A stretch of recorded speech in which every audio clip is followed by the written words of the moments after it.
So today we are here on the actual sites of our proposed area for coffee plantations. And this area at our back is a 7,700 hectares.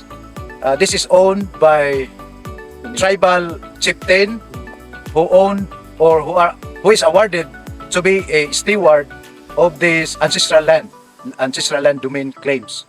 So we are here with Pastor Art Salagusti, and he's the one who facilitate and also do all the paperworks that the chieftain could avail this awarded land area. And Pastor Art Salagusti, he is also the one who disciple our chief leader or chief tribal leader. Yeah. And the proposed land, a coffee plantations proposed area, is the area where we will do our training center. We will allocate like 50 or 100 hectares as our model farm, where our training will be conducted here in this place, where we can do a model farm. And the model farm, the proposed model farm that we are planning to establish in here is a training center for out-of-school youth, upland farmers, tribal farmers, or marginalized upland farmers who are willing to engage in coffee plantations. And also a training center not only for coffee but upland or high-valued crops. And aside from that, we are also offering a training for rural skills development, like heavy equipment operator, driving, mechanics, not only limited for agriculture training center, but also for urban skills training development. And the most important, the bottom line also, is to train them to be a leader.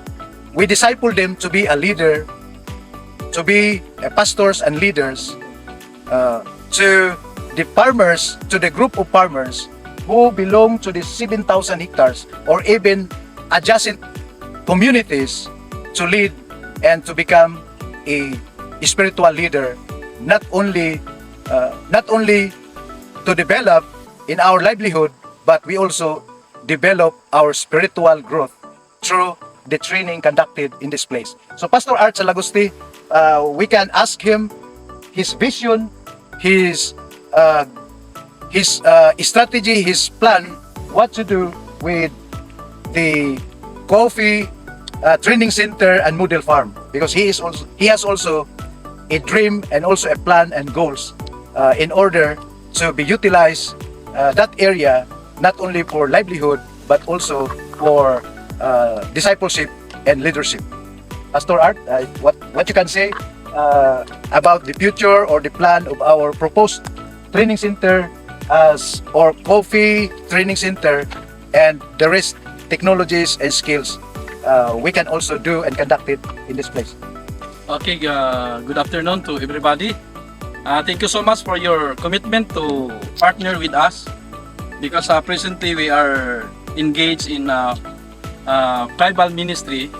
So God has bring us to this particular group of Higaonon tribe for us to minister to, and we are aiming. We have a vision to plant dozens of churches in this particular area, and we will also help them in their livelihood, because these people are having a huge land area, but they are suffering with extreme poverty. So we will be helping them holistically, both in their livelihood and in their spiritual needs. So we will also be conducting training in here. We will be bringing church leaders to this place later, in due season, and they will be trained both in agriculture and other skills, and they will also be taught how to plant churches, so that we can open and extend the ministry in here. And we are aiming to plant, if possible, 40 tribal churches in this area. Wow. So this is a big dream, but our God is big, so we need to dream bigger. So thank you so much for this livelihood that you have bringing to this particular area. the coffee plantation, and other projects will be conducted, will be done in this area. So this will be a center of agriculture and spiritual center in his time. Thank you so much for thank you. everything, and God bless you. And also to wrap up this afternoon activity, we would like to inform that aside from the training center, the model farm, the main purpose and the main goal of the foundations is to create, to build a cooperative, a farmers group who will interested to plant coffee, and that group we will organize, train, and all the protocols on growing coffee, specialty coffee, and all the necessary requirements to produce a quality coffee.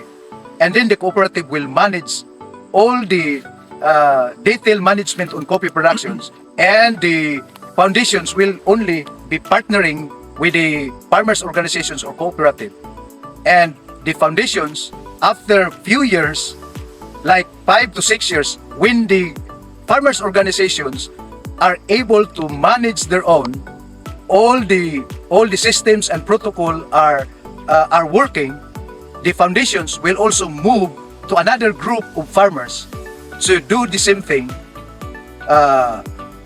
organizing farmers to be one community and responsible, and be able to manage their own farm and all the cycle system of producing good coffee. So this is the plan that we are as a result of our initial meeting with Pastor Art.